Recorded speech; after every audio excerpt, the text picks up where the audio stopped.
भौम भवानी धाम की जय। मानस प्रेमी सज्जन वृंद, कथा इसी दोहे पर विश्राम ली थी। खग मधुकर खग मृग तनुधरि देवा, करहि सिद्ध मुनि प्रभु कै सेवा। अब यहीं से आगे बढ़ रही है। तो इस संभावना से इनकार नहीं किया जा सकता कि ये देवतागण अरण्य कांड में भी प्रभु के सेवार्थ खग मृग मधुकर के वेश में उपस्थित रहा करते हों। इसलिए प्रभु आज सीता जी का पता इनसे पूछ रहे हैं। एक बात और आगे चलकर इन्हीं खग मृग और मधुकर के माध्यम से सीता का पता भी लगेगा। हुआ भी यही।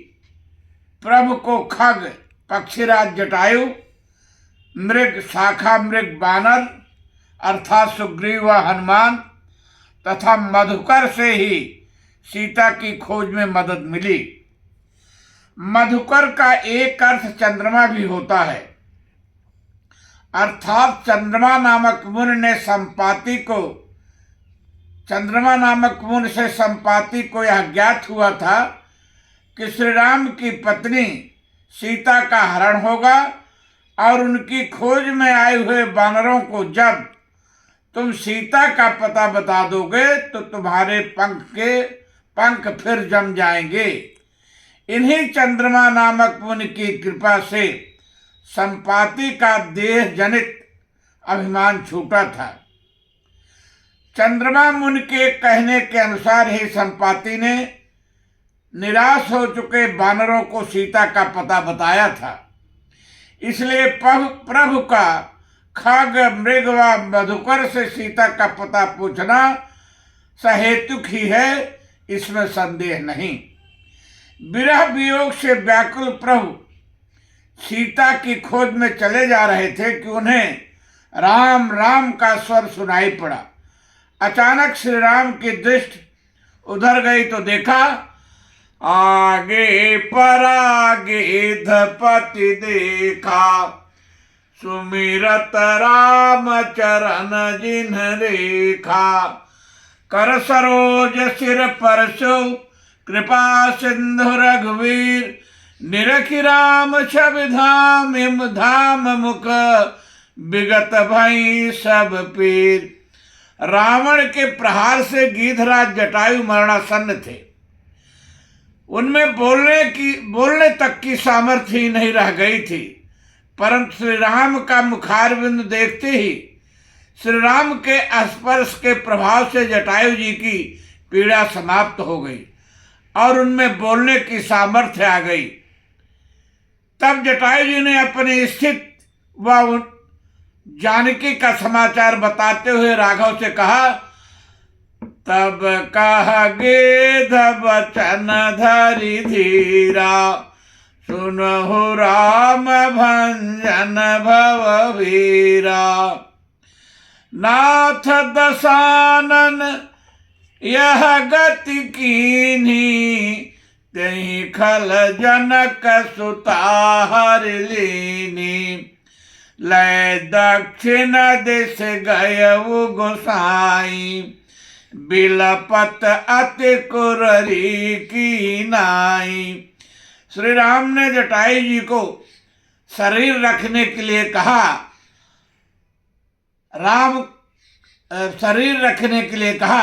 राम कहा तन राखऊं ताता, परंतु जटायु जी तो धर्मात्मा व ज्ञानी थे। उन्होंने इसे स्वीकार नहीं किया और कहा, प्रभु जाकर नाम मरत मुख आवा, अधमहु मुकृत हो ये श्रुति गावा। अधमहु मुकृत हो ये श्रुति गावा, सोमम लोचन गोचर आगे, राखऊं देह नाथ के ही खागे। जटायु जी की भक्ति देखकर श्री राम ने जटायु को अपना धाम प्रदान किया और कहा कि सीता हरण की घटना पिताजी से जाकर न बताना। यदि मैं राम हूं तो रावण स्वयं ही कुल सहित शीघ्र ही जाकर पिताजी से सब कुछ बताएगा, अर्थात शीघ्र ही मैं रावण को कुल सहित समाप्त कर दूंगा। जटायु जी राम कृपा से अपना गीध का शरीर छोड़कर साक्षात श्री हरि के स्वरूप में चतुर्भुज रूप धारण करके प्रभु की स्तुति कर श्री राम के धाम को प्रस्थान करते हैं। गीधराज के त्याग और भक्त का यह प्रभाव हुआ कि श्री राम ने स्वयं अपने हाथों से गीधराज की अंत्येष्टि क्रिया संपन्न किया। अविरल भगत मागिबर गीध गयो हरिधाम, तेहि की क्रिया यथोचित निज कर कीन्ही राम।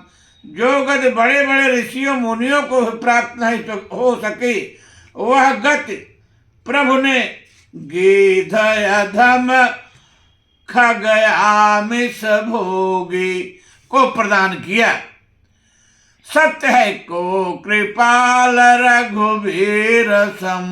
इसलिए गोस्वामी जी ने लिखा है कि पृथ्वी पर जन्म लेकर जिसने विषय में ही अपने मन को लगाया और हरि को छोड़ दिया, वो प्राणी सर्वथा अभागे हैं। सुनहु माते लोग अभागे, हरि तज हो ये विषय अनुरागी। गीधराज की अंत्येष्टि कर पुनः जानकी की खोज करते हुए प्रभु आगे बढ़ते हैं। जटायु जी ने बताया था कि रावण सीता को लेकर दक्षिण दिशा में गया है, इसलिए प्रभु दक्षिण की ओर बढ़ते गए। तभी एक बड़ा राक्षस अपनी लंबी लंबी भुजाएं फैलाए श्री राम की ओर बढ़ा। यह कोई और नहीं, दुर्दांत राक्षस कबंध था। कबंध की कथा अध्यात्म वाल्मीकि रामायण में विस्तार से मिलती है। अध्यात्म रामायण के अनुसार 8 तरफ से टेढ़े ऋष अष्टावक्र को देखकर यह हंसा था, इसलिए अष्टावक्र ने इसे राक्षस होने का शाप दिया था। श्री रामचरित मानस दर्पण एवं वेंकटेश्वर प्रेस बधाई बंबई से प्रकाशित पंडित ज्वाला प्रसाद कृत टीका की पाद टिप्पणी कथा के अनुसार कबंध पूर्व जन्म में गंधर्व था। एक बार इंद्र की सभा से इसके गाने पर सभी ने प्रशंसा किया, परंतु दुर्वासा ऋषि शांत रहे। इस पर संगीत का अनभिज्ञ मानकर या दुर्वासा जी पर हंस पड़ा। तब दुर्वासा जी ने इसे राक्षस होने का शाप दे दिया। ऋषि शाप से राक्षस होने पर इसने अत्यंत उपद्रव प्रारंभ कर दिया। तब क्रोधित होकर इंद्र ने इस पर अपने वज्र से प्रहार किया। वज्रपात से कबंध का मस्तक उसके पेट में घुस गया, इसी से उसका नाम कबंध हुआ। अब वह भूखों मरने लगा। तब उसने इंद्र से करुण प्रार्थना किया।